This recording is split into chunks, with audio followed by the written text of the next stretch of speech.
to be the man, you gotta beat the man.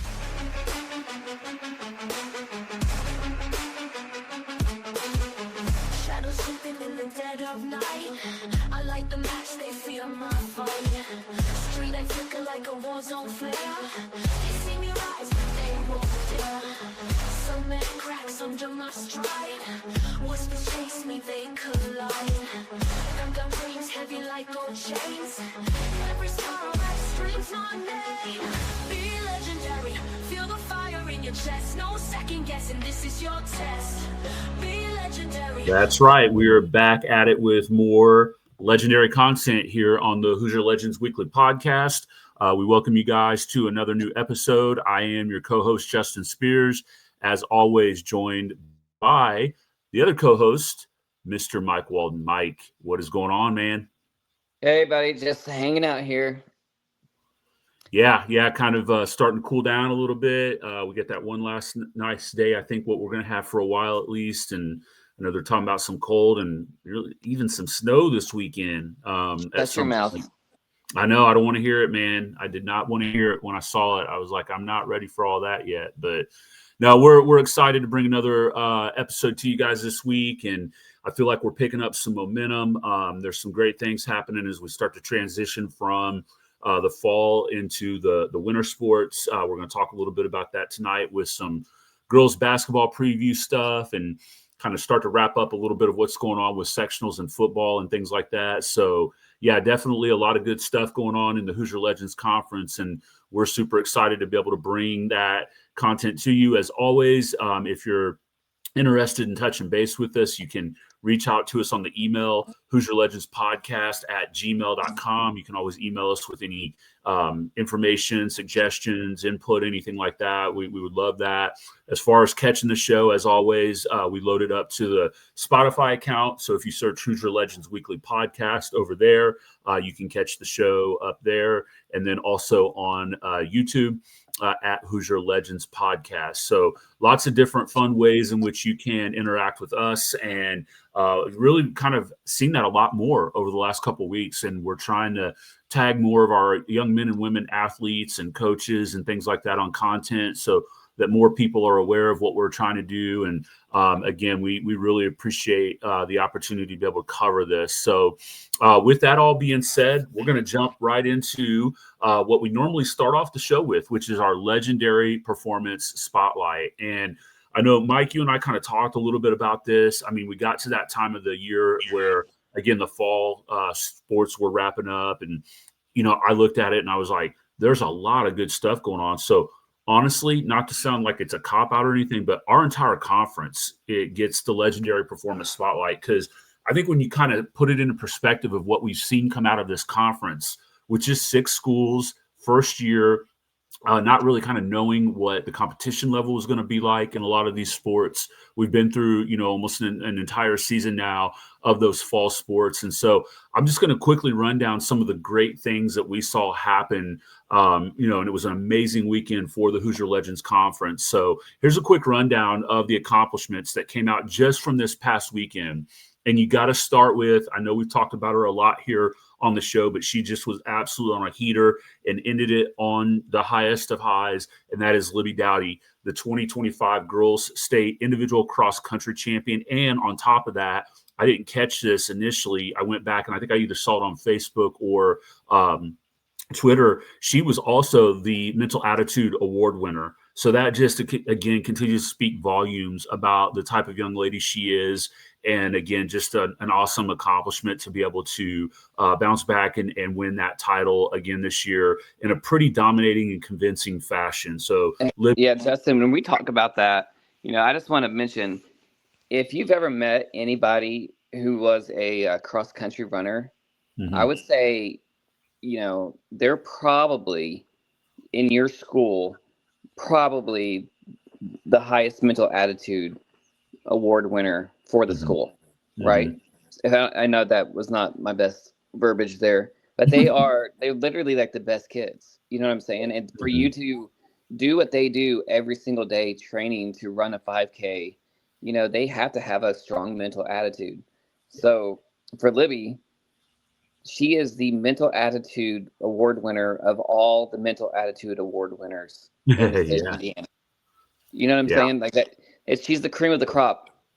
So I think it's different for football, like mental attitude award winner. I mean, you're that guy, but there's probably not that many other kids on your team that are there. You know what I mean? Right. Cross country, every single one of them are. Right. So, yeah. I see exactly what you're saying. I understand that 100%. And so, that's a great point. You're the cream of the crop. And I think from what I remember correctly from reviewing kind of through her past a little bit and everything, I think she's got some relatives, maybe brother or sisters that run at the collegiate level. So I'm sure that's maybe on the radar for her.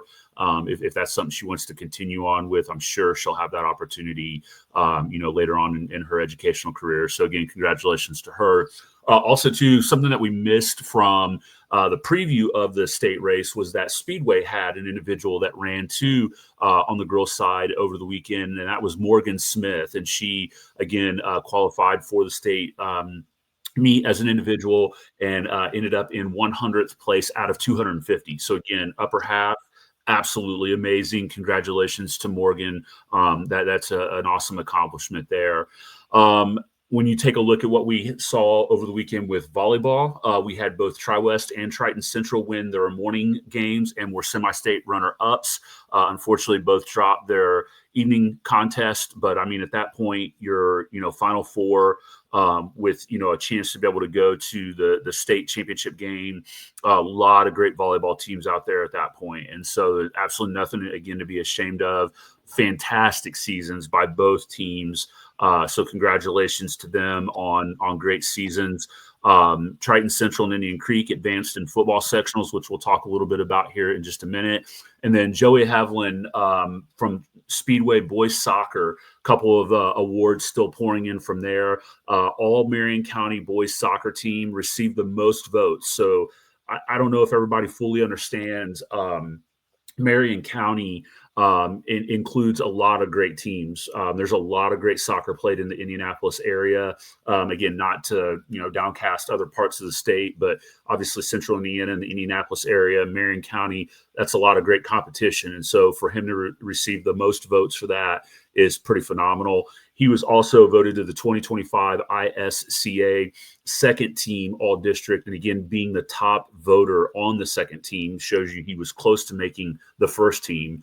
He's now eligible to play in the All-State games in Fishers coming up this weekend. So congratulations to Joey on that accomplishment. And again, with all of this, it's just so important to remember the sacrifices that these student athletes make, the coaches and parents, to earn these honors. Nothing is given and everything is earned. So when we're reading off these accomplishments, just consider and think about all the time in the gym, on the field, running on the course, all of that.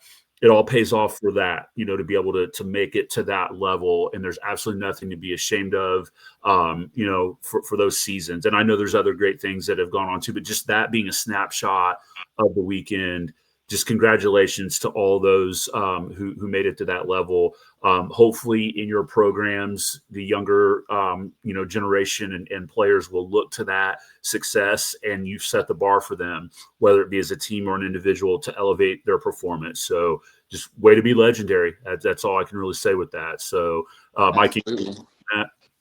Yeah, absolutely. The one thing I think I've harped on a couple times is also to be injury free, or to be able to, win despite injuries to major parts of your team.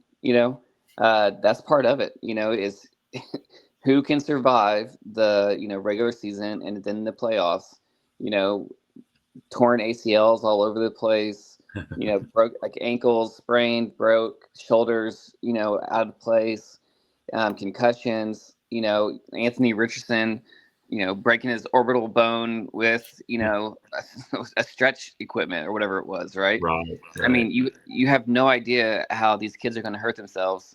And, so as a parent, you have 4 years to watch your kids, participate in athletics. And I would consider yourself extremely lucky if you've had a child go through all 4 years, even if it's one sport, and not be hurt. Everything is just grueling on these bodies as they grow and, as they mature. It's a really hard time in life for our bodies in general, and then to play sports on top of that. So congratulations to everybody, mom and dads, whether your son or daughter was, a starter or on the bench or a team manager, just be proud of them, love on them. You only got a couple more years with them until they fly the coop. So, but congratulations to everybody. I'm really happy that we went to the Hoosier Legends Conference for sure. I think it was a smart move. Yeah, absolutely. So I know we mentioned it a little bit ago. We're making that transition, almost there completely. Still got, a little bit to be decided here on the football field and everything. But that doesn't stop the winter sports from kicking off. And before we even get into, our main focus for the preview into the winter season, we're going to kind of try to highlight girls basketball here a little bit. We do want to acknowledge and know that, girls wrestling is underway as well. I know that has kind of kicked off, and we'll hope to be able to try to get as much information on the girls side as we can. I know that's still it just became sanctioned last year, I believe, as an IHSA event, and schools are kind of all over the map in terms of enrollment numbers with their programs and full schedules versus partial schedules. I know for us, our girls wrestle part of their own individual schedule, and then they wrestle some with the boys, at the same time. So yeah, as much as, again, I know we say it all the time, as much as we can get information fed to us, if you're listening and somebody in the wrestling program for your school, or if you're an AD and you want to put us into contact with who's running your girls program, again, we would love to be able to highlight them and spotlight the good work that they're doing as well. So I know we'll have boys wrestling. Swimming is coming up. I think girls start a little bit ahead of the boys on that side as well, but they kind of get paired up here pretty quickly too. So we're going to try to do the best we can to make it around to give as much love as we can across the board, but we'll just need that information fed to us a little bit so we kind of know where it's at. So let's go ahead and start with that. Mike, you want to kind of talk to us a little bit about what we can maybe see as a conference, right, with girls basketball? Yeah. So the girls basketball has tipped off this week already. I think it's amazing how fast some of these sports go if you're not a parent or a coach into that program, right? We're just talking about girls getting done with volleyball, boys are still playing football, and now all of a sudden girls basketball has already tipped off. We are thrilled to go ahead and preview those teams, which is sure to be one of the most competitive conferences in Central Indiana. I think when we look around, you look around and you see Triton, Central, Beech Grove, and Monrovia all finished Indiana Crossroads play at 6-1. Indian Creek was the runner-up in the WIC at 8-2, and Tri-West was 6-1, and runners-up in the Sagamore. So there's going to be tons of competitive basketball on taps this season, and it's just going to be fun watching these ladies compete and see who can win the first Legends Conference. So, Justin, you ready to jump into it and talk about Beech Grove? Yeah, let's do it. So I had an opportunity to interview a couple of coaches this week, and one of them was head coach Amy Selk at Beech Grove, and we're going to put that interview up on our YouTube channel so that you can see it in its entirety, because both interviews ended up running about 15 minutes, and I don't want to shortchange them. I want you guys to be able to hear from those coaches in the entirety of what they had to say about their programs, because, I mean, it was eye-opening to me to be able to listen to both Coach Graham from Triton Central and Coach Selk. So we'll post those videos up, but just kind of want to talk a little bit about where Beech Grove is. Coach Selk is in her 5th year as head basketball coach. She's 39-52 in the previous 4 years, and is coming off a 12-12 season last year. The Lady Hornets are a young team, no seniors on the roster. She talked about that a little bit in the interview, as you'll hear when we play that. Really what I walked away with after having talked to her is, it was really a breath of fresh air, because you could tell how much she was invested in coaching the full player, right? Obviously, X's and O's were very important. You'll hear her talk about, what they expect and demand out of their players who are part of the program. But it was really just an opportunity to hear a coach in 2025, really in tune with her players in terms of their overall mental health, well-being, academics, having fun, right? Bringing fun to the game of basketball. She's very active on social media, her and her program, her assistant coaches and everything. I've already, seen from following them on Twitter. They were doing some really cool stuff with the costume party around Halloween and some pumpkin painting and carving. They're really, really tied in and active with their youth basketball program. And it just, you can tell like the girls are just excited to be there, and total buy-in from them on that. So I know that they're young. I will say that, she talked about, and someone that we've highlighted on here, and I think you'll kind of see this theme here, Mike, and the listeners will, some of the young ladies who were active in soccer and in volleyball, with most of these conference schools being 2A, 3A, or smaller 4A schools, there are a lot of 2 and 3 sport athletes here. And so Harper Moore, we've talked about her a lot, and her skills that she has on the soccer field, and probably obviously her best sport being that she's a Purdue commit in softball. She came back. I think Coach Selk said she was hurt a lot last year for the basketball season, and she bounced back on the court and had a double-double in her first game. And so that's our first conference score report here. We got breaking news. Girls basketball, already a result in the HLC as Beech Grove defeated Indian Creek 41-39 in overtime to open the 2025 season. That's a huge conference win. I didn't get around to asking her, but I wanted to ask, what her thoughts were on playing, what could be a pretty pivotal game right out of the gate. You have a conference game. Sometimes you hear about that in the NFL, in football, having a divisional matchup in that opening week, and to have that and to be able to grab that victory, pretty amazing. And like we said, Harper Moore led Beech Grove, 14 points, 11 rebounds. They're back in action Friday night, and they'll travel to Arsenal Tech to take on the Titans, and that game will tip at 7:30. So really excited. You can tell the energy that Coach Selk has in that program, and the girls buying into it. So as I told her, looking forward to seeing what they'll bring to the table this year in the Hoosier Legends Conference. So let's throw it on down, Mike, to you. Talk to us a little bit about what you've seen with Indian Creek. So Coach Brian Ferris, he enters his 10th season at Indian Creek. It's 142-59. Maybe that's 142-60 after their heartbreaking loss there. The Lady Braves have won sectional 4 out of the last 5 seasons. So they've won their sectionals 4 out of the 5 last seasons, which include 4 in a row from 2020 to 2024. The Braves were 15-8 last season and lost to Beech Grove in the opening round of sectional play last year. So it sounds like there's some maybe some bad blood there. You know what I mean? A little bit of, hey, Beech Grove is that person that we have to get by. And they turned out and dropped by 2 points again. So I'm sure the Indian Creek Lady Braves are not happy about that. They have 5 seniors on this team's roster. So I'm sure they're just getting back to it, trying to find that chemistry again. And something tells me that by the end of the year, Indian Creek is going to be a different team than they were against Beech Grove. The Lady Braves did drop that contest. They play again on Saturday. They're going to welcome the Lady Artesians from Martinsville. That game is set for a 7:30 tip as well.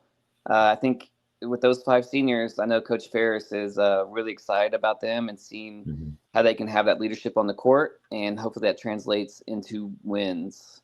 And then we go down to Monrovia.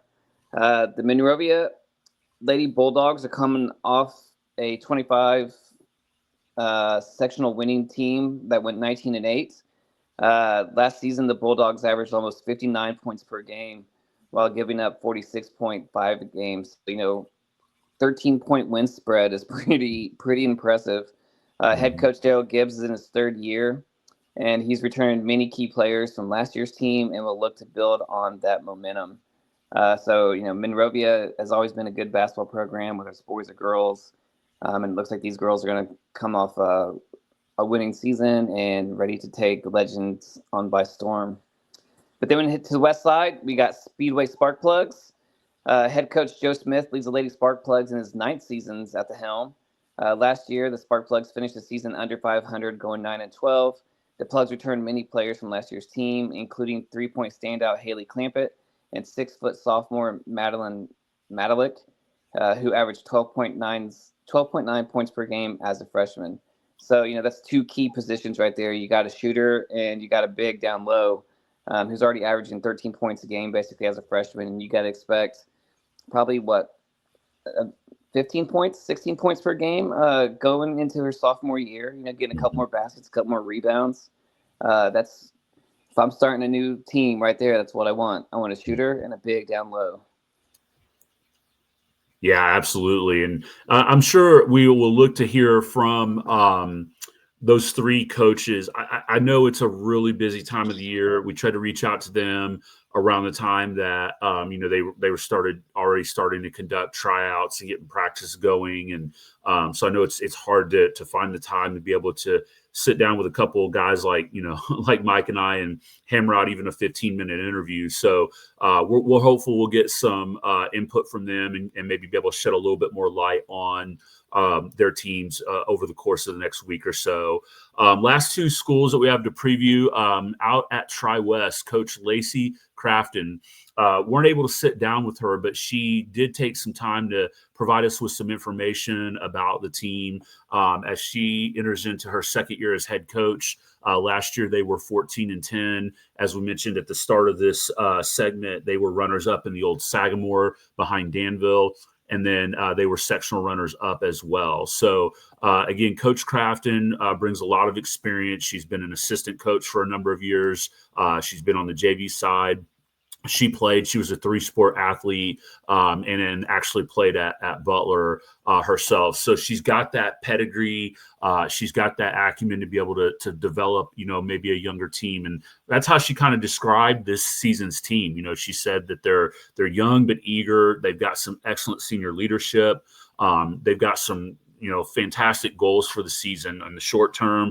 Obviously, they want to try to be competitive and win the conference and sectional. Long term, she's looking to build a successful program. Quite honestly, I know, Mike, you and I were talking about this a little bit, that girls program has experienced some turnover right at the head coach level over the last, call it 5 or 6 years. And so maybe having somebody that can get acclimated to the school, be a consistent voice in the program as the head of the program, and being able to build it from the ground up, is something that hopefully she's going to be able to do. I know that the girls that are on this team that are the big leaders, they're 3 seniors, Anaya Anthony, Cameron Fairs, and Leah Mulligan, are all going to be very vocal, play hard. They're going to give you everything. They're unselfish, and they do whatever it takes to win. They've got a couple of younger players, too, to keep an eye out for. Blair Benner, Emma Charles, and Brooke Oldham are juniors and a sophomore that will be big contributors this year for that program. And, I asked her, too, a couple of culture-based questions, for example, what do you do to keep a team motivated through ups and downs? And, she said that the seniors are really and all the players are good at motivating each other and coming together during ups and downs. And that's, the one thing that we've talked about before with other sports is when things get going rough for you, are you going to hang your head and pout, or are you going to, just pull yourself up by the bootstraps and say, we're going to make it happen. We're going to fight through this, because every team's going to experience that, especially in a sport like basketball, which is a longer, number of competitions, at least season. And so, you're going to have that 3 or 4 or 5 game losing streak maybe. And how do you respond to that? Right. And so, she talked about, in order to make that happen and set the tone for that, They've got to be focused every single practice, getting started, getting the season started on a good note. And she said the one word, that she really thinks kind of summarizes what this team is about is driven. They're driven to want to perform and do well. So again, a tall task ahead of Coach Crafton out at Tri-West. I know the numbers are down a little bit in the program this year, but I know that she's going to look to try to put together a winning program and a winning product that will hopefully attract some more girls onto the basketball court. So moving on to Triton Central to kind of wrap up, I did have an opportunity to talk to head coach Brian Graham out at Triton. And, man, it was just – it was – again, I talked about it being refreshing in interviewing Coach Selk. This was more inspiring. It was really an honor to be able to talk to him. I was unaware of the level of success out at Triton Central across the board. Obviously we've talked about Coach Abel a lot throughout the football season. And I had forgotten that Coach Mark James, who was a longtime boys basketball coach, he's already in the Basketball Hall of Fame, longtime coach at Beech Grove, not at Beech Grove, at Ben Davis. Tons of success, has state title, has had success out at Triton Central. Coach Graham is 330-81 in his 18 seasons at Triton Central. And he was telling me when he got out there, Mike, that he has coached, I think he said, middle school football, soccer, boys basketball, and girls basketball. And when they approached him to ask him about being the AD, he said, the one sport I want to keep is girls basketball. So he's a rare breed where he serves as an AD and a head coach. But obviously he's got the pedigree. He's got the background to show that he can perform in his duties to be able to do that. In those 18 seasons, they have 8 sectionals and 1 regional title. Like I said, really kind of asked him a lot about, and again, you'll hear this in the interview, what's the secret sauce to that, right? I mean, you've got a successful football program, boys basketball program, girls basketball program. Their baseball program is always super competitive. In this day and age of small town, which Farmland, it's a rural community. It's kind of positioned similar to what like Tri-West is in that, we're right on the verge of like suburban rural. How do you keep your kids performing at such a high level, right, in the level of competition that they're facing? And so I asked him those questions, and I think when you hear his responses, again, you'll come across as inspired to hear what they're doing out there to earn that level of success in a lot of their sports. I mean, obviously their volleyball team, we mentioned, their soccer team was really good this year too.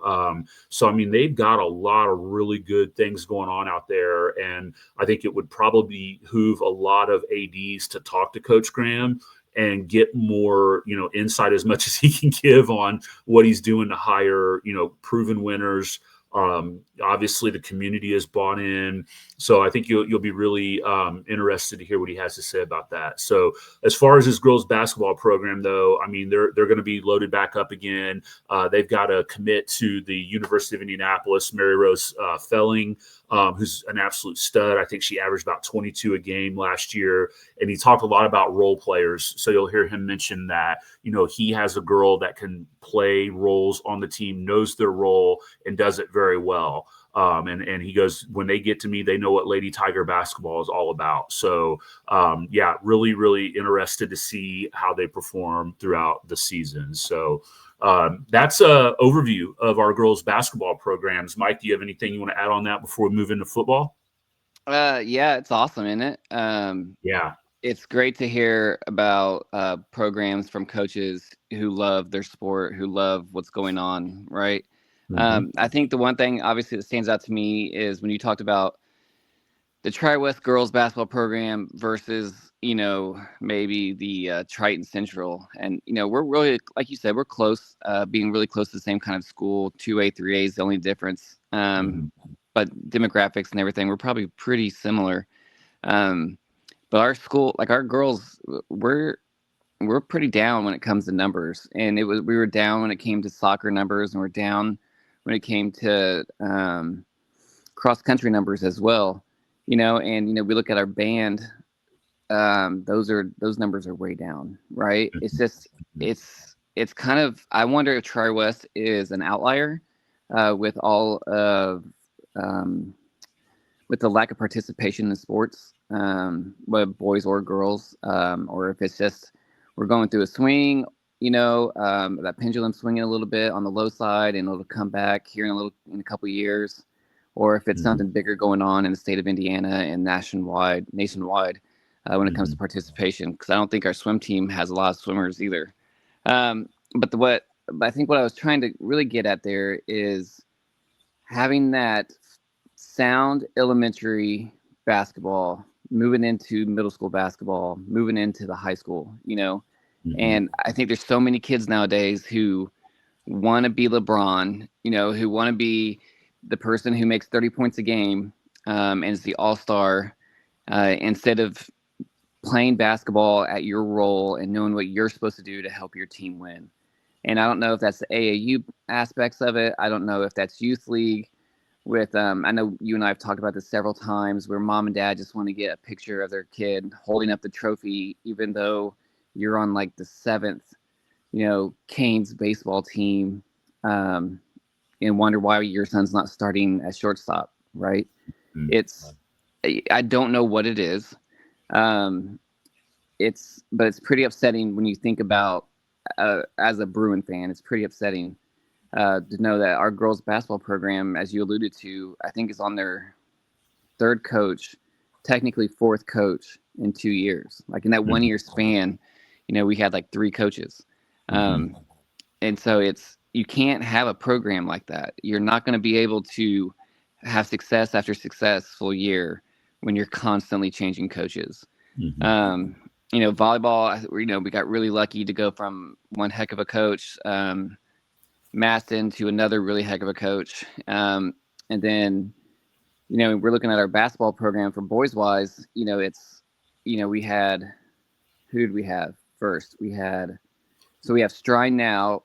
Before Strine was Jay Doan. Before Jay Doan was Alan Glunt, and before Glunt was Bontrager, right? And then I think that's right. I think we went Bontrager, then Glunt.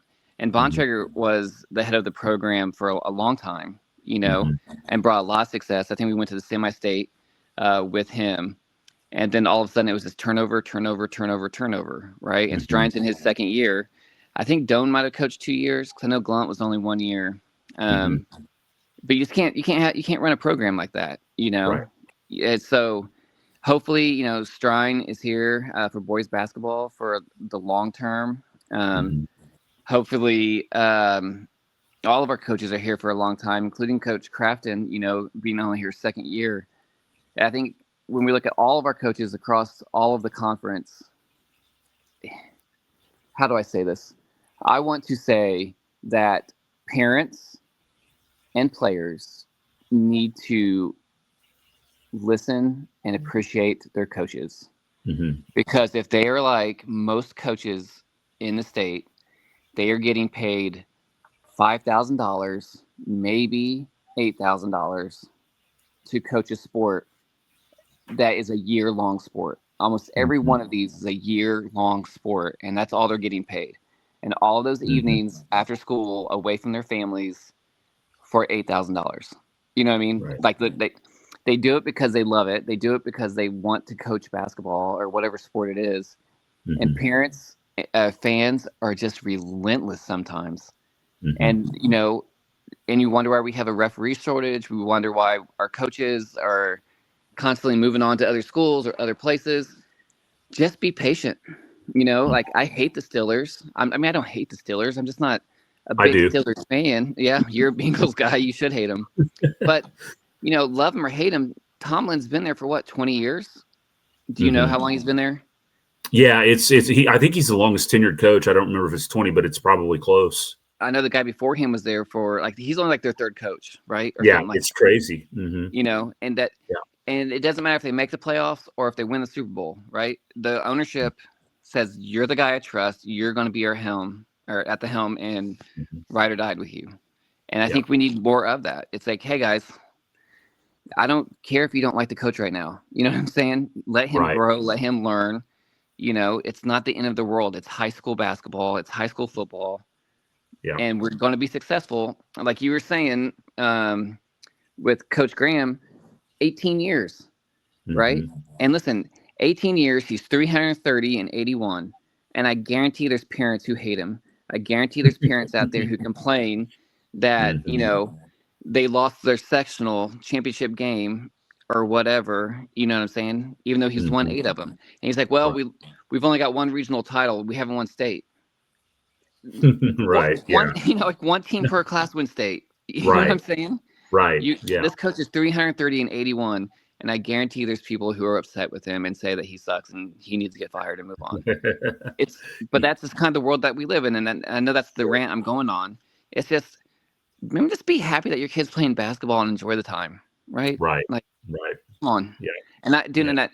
And everybody listening, just understand, I'm talking to myself. Let's just be I love real. that you're humble enough to say that, though. But I got kids. They've all went through different coaches and different sports, and I've mumbled underneath my breath. I've coached them, and I've yelled at the coach. You know what I'm saying? Like, I don't know what I'm doing. I suck, or whatever it is.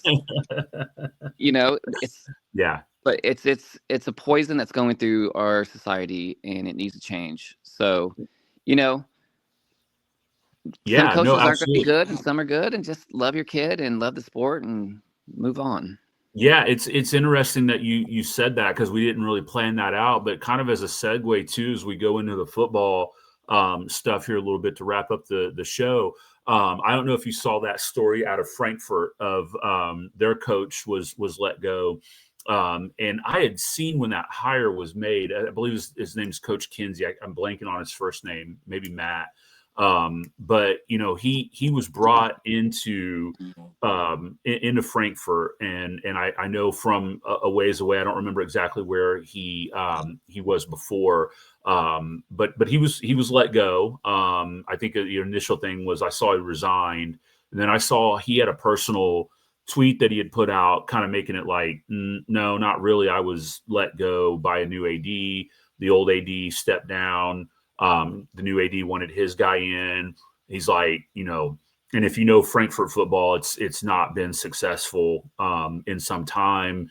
And, he kind of said, hey, look, I tried to do everything I could to sell them on this is going to be a process. This is not going to happen overnight.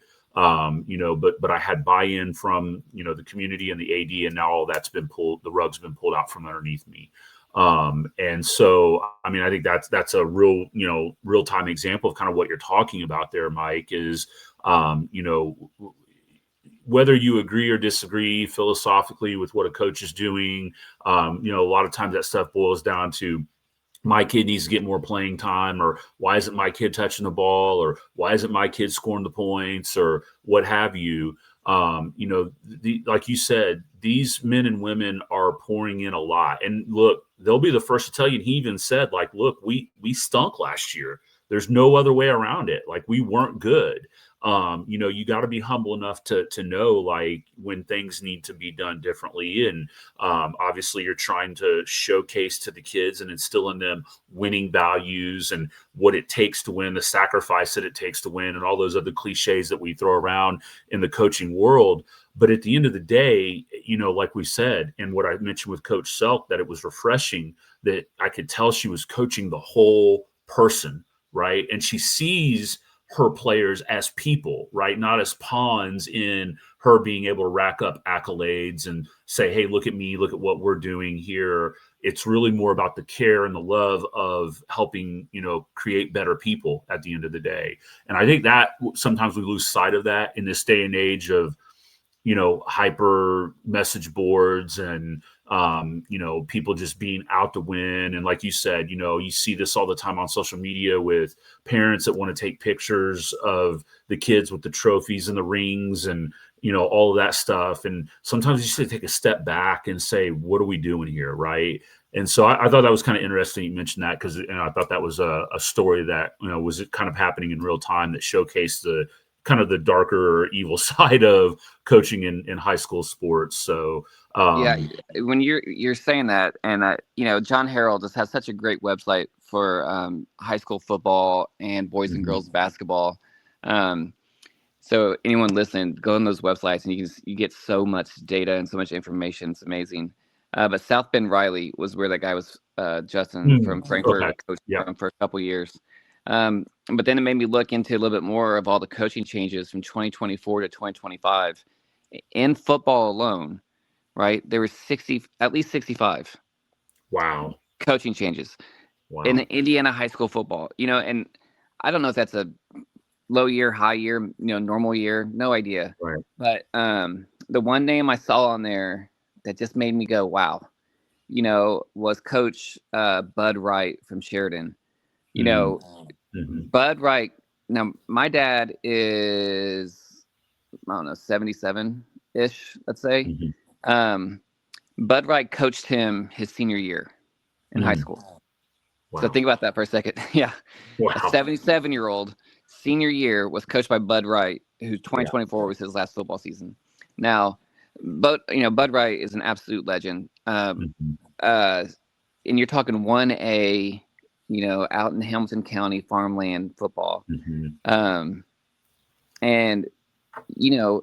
every year that they didn't win a state championship, they were complaining about Bud. Bud needs to go. Bud needs to go.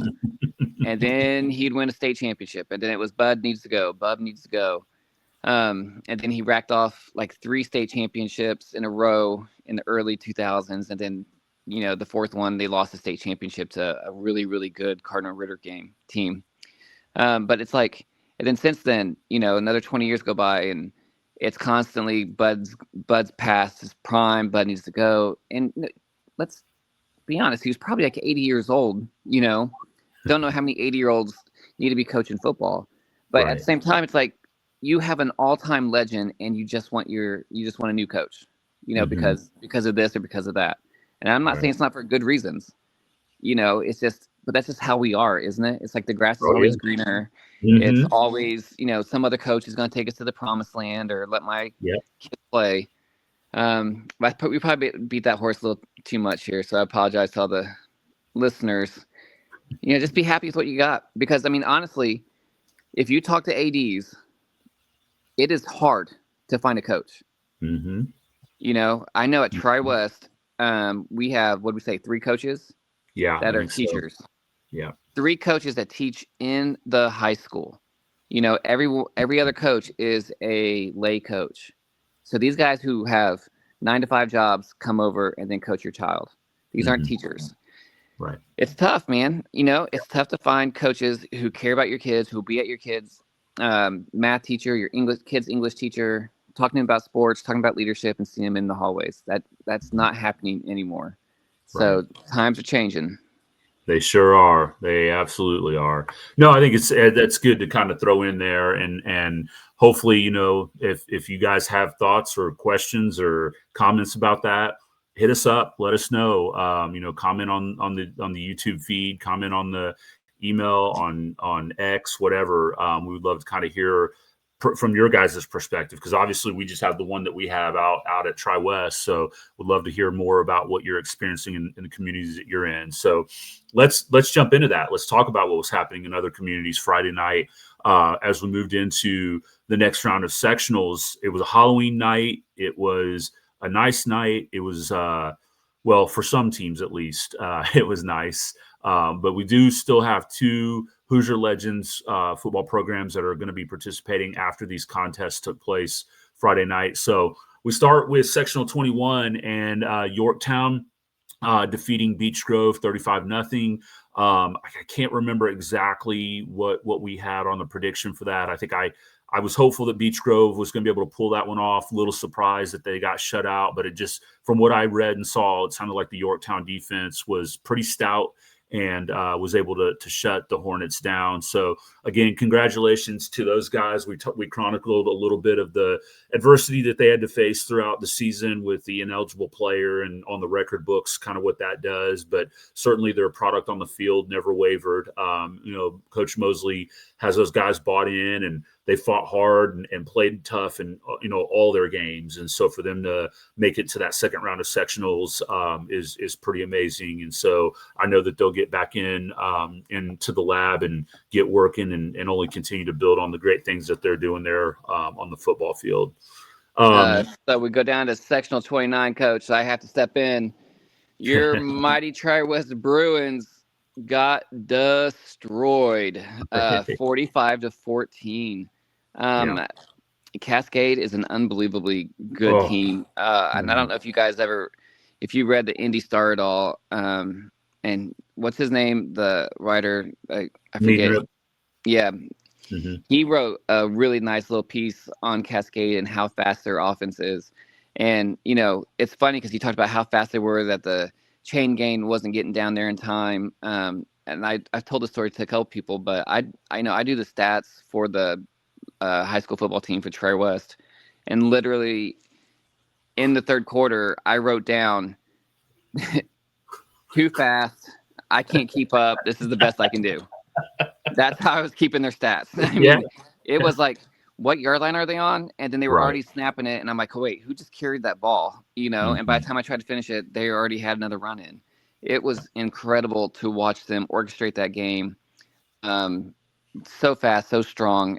Cascade, unbelievable team. I think in the future, I think they win sectional. It wouldn't be surprising if they beat Lawrenceburg. But Gibson Southern, who I have a disdain for because they beat us in semi-state somewhat 4 years ago, with a kid who ended up being Mr. Football that went to Purdue for quarterback and now's at Louisville. But they beat us. So I'm just like, ugh, I don't like them. And then they came back and they beat us again in regionals. My oldest son's junior year, but they beat Heritage Hills, who I think at the time was number 1 in 4A. And then now they beat Evansville Memorial, who was number 1 in 3A. This team is something special, right? Coach Hart down there, who's the son of Brownsburg's head coach, football head coach Hart. He's got something going down. And Gibson Southern's always been good. But their program is definitely something special. So I assume Gibson Southern in the 3A contest will beat Cascade to go to state. But Tri-West lost 45-14. There were times where they looked good, a lot of times where they looked bad. But unfortunately, the Bruins season is over. What did you see in sectional 37? Yeah, this one was heartbreak hotel right here, man. I know I was on the call on the IHSA TV network for the Cascade Tri-West game. And as that one started to, be pretty obvious that Cascade was going to pull away, we were keeping our eye throughout the night on some of the other sectional matchups. And Monrovia was consistently up 16 points or so throughout most of the game. And I actually went back through and I meant to write it down, but I got so busy I forgot. Their Twitter feed, right? They were kind of providing, you can see how they show the percentage of wins, right, on games on some websites. Like here's at this point, they had this percentage of chance to win. Right, I think Monrovia was up by like 12 I think it was double digits with like under 2 minutes to go in the game. And from the best that I can tell, I haven't been able to go back and see any film on it. Heritage scored, and then Monrovia turned the ball over on their next possession. I don't know if they fumbled, threw an interception, fumbled the kickoff, but I saw a post from the Monrovia side that said, Heritage Christian recovers the ball on the Monrovia. I think it was like 26 or 36. And so then they marched in and scored again and won by 1 point, 57-56. And gosh, and I was talking to someone after the game down on our field. I was like, I don't know which one I'd rather had. I don't know if I'd rather been, 30 balled or lose on kind of like the last second by 1 point type thing. I mean, they both suck, no matter how you look at it. But boy, one thing we know about Monrovia is they had a tough schedule. They challenged themselves early on in the year. They played some tough competition. They played some much bigger schools than them, and they proved that they could go toe-to-toe. That style and brand of football that Coach Olson has down there is going to hold up in the high school ranks. And as long as they continue to have buy-in, get in the weight room, get bigger, stronger, faster, they're going to be right there, right? They're going to be a competitive football team.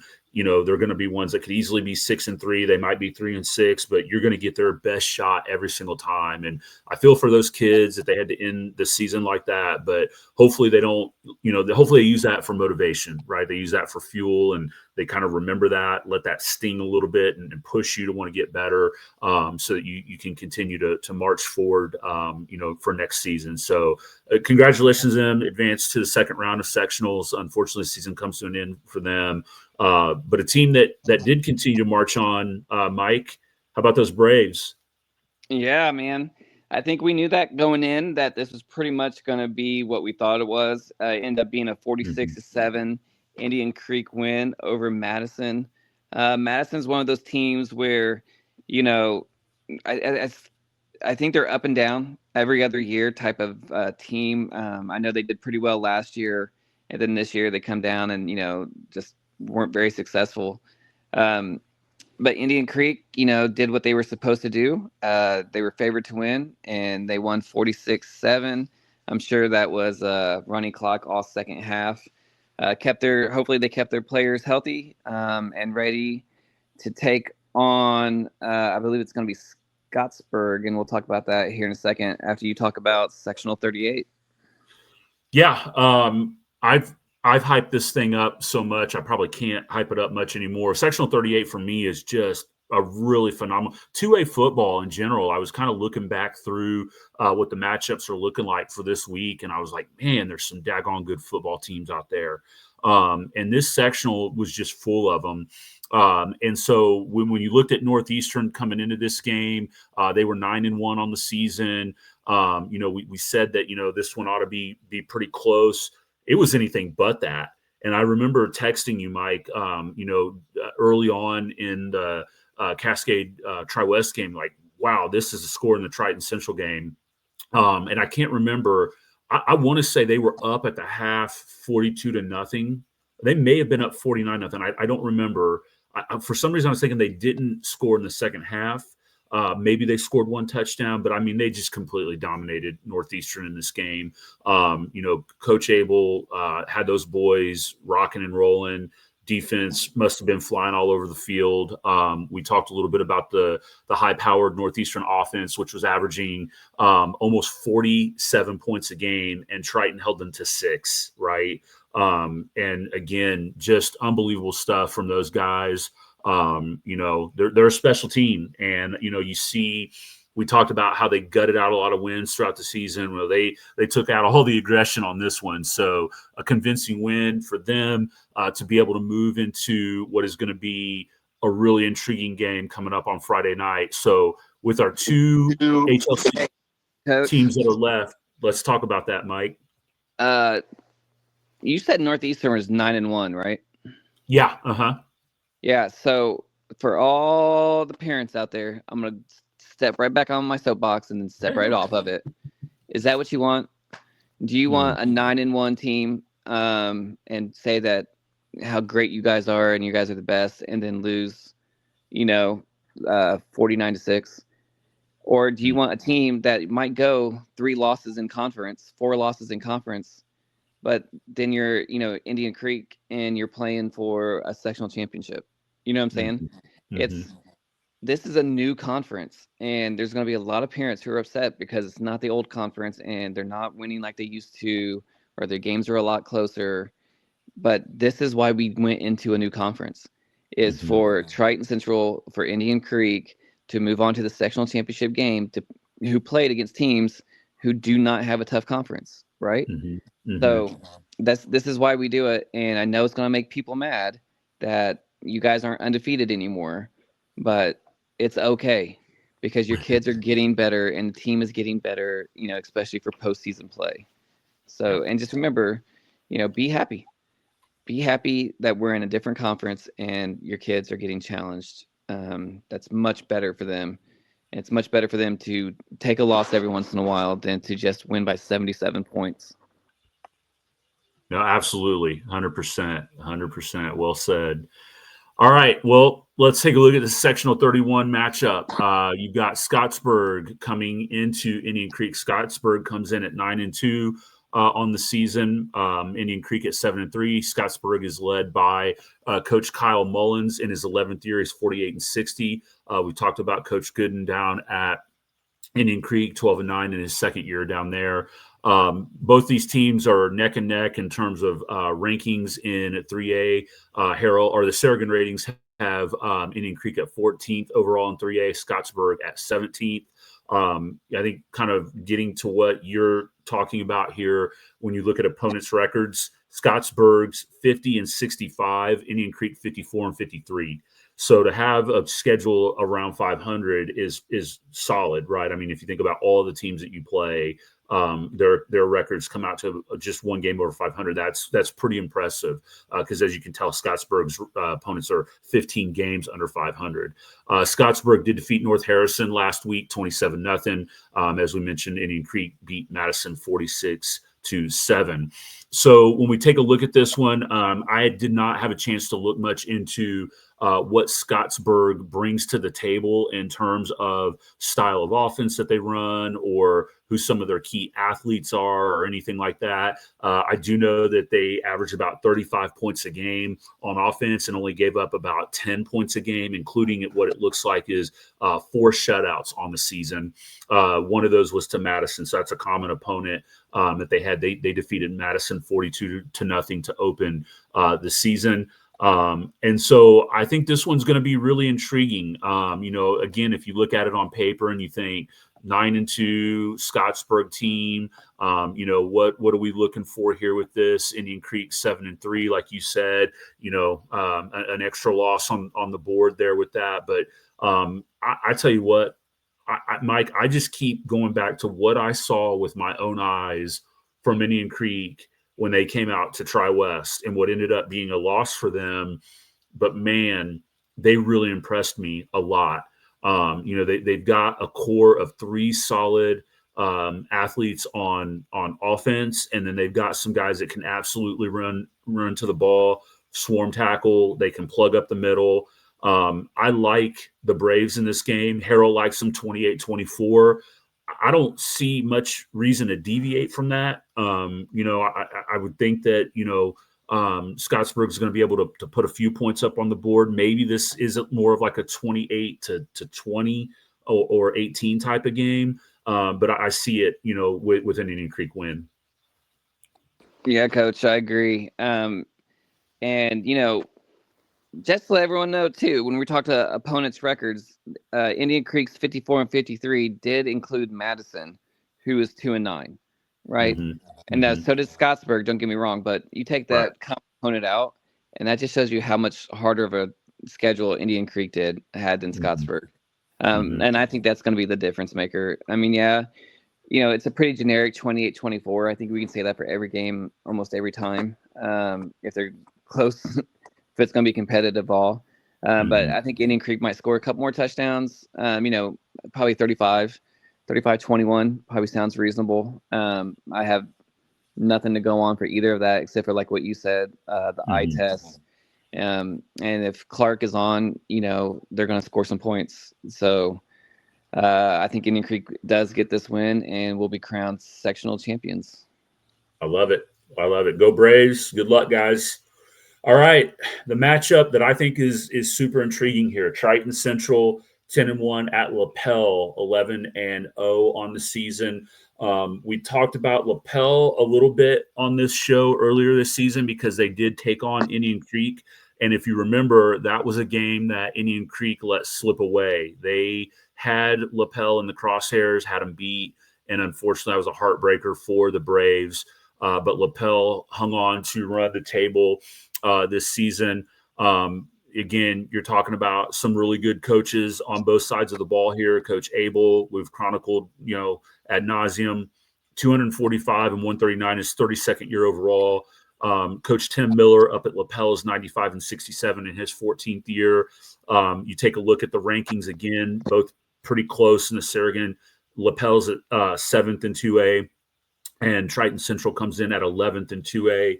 Both are 2-0 against common opponents this season. Here you go, Mike. Listen to this. Opponents' records. Lapel, 58-58. Okay, we just said 500 is pretty good, right? Triton Central, 63-52. I really like that. I like that a lot. I think that, when you look at another factor here too, that's going to lead me to my prediction. Last meeting, Lapel defeated Triton Central in sectionals 27-17. I think that Coach Abel probably has talked about that and is maybe using that as some motivation, along with the fact that, and I won't say Lapel's obviously overlooking this. But when you're 11-0 and you're ranked higher than your opponent, you probably have that little bit of a sense of like confidence, maybe overconfidence. I don't know. I don't know much about Lapel and their program, but all I know is Triton Central is some dogs. Even though they're the Tigers, man, they are some dogs, and they know how to win football games. Harold has this one close. He's got it Lapel 24-21. Maybe that's a little bit of a home crowd bump there. This one is up at Lapel. I don't want to go against them. I don't want to go against Triton Central. I want to believe that they're going to keep marching forward and keep this season going. And I know that they're doing great things down there. So I see this one 17-14 Triton Central. Their kicker was chronicled earlier this year. If I remember right, there was a story that they wrote about him. I think is it ambidextrous when you kick with both legs? Yeah. I know that they talk about being able to write. If I remember right, the story was written about how he can kick with both legs, if I remember right. Anyway, he's a remarkable kicker. Hopefully he gets a chance to maybe put one through the uprights and send Triton Central on to the next round. I got Tigers 17-14. Yeah, that's a great score. I can see that. I can see 21-20. It's going to be a low-scoring game, and Triton Central's known to win on the last-second field goal, so there's nothing wrong with going that way. I think Triton Central's going to win. I think Lapel is a very good team. I just think Triton Central's defense is going to win it for them again. And as I kind of said a little bit with Evansville Memorial, or with Gibson Southern in 3A, I think that's who Indian Creek is going to play in regionals. The Gibson Southern, I think, will be Indian Creek, and then we'll have a Gibson Southern, Fort Wayne Lures. I'm assuming, unless Knox, man, like I know we don't talk about other schools very often, but Knox with that McLaughlin kid, 11,000 rushing yards. If he makes it to state, he might be pushing. Is it Derrick Henry? Derrick Henry, for the all-time national rushing record. So that'd be kind of interesting.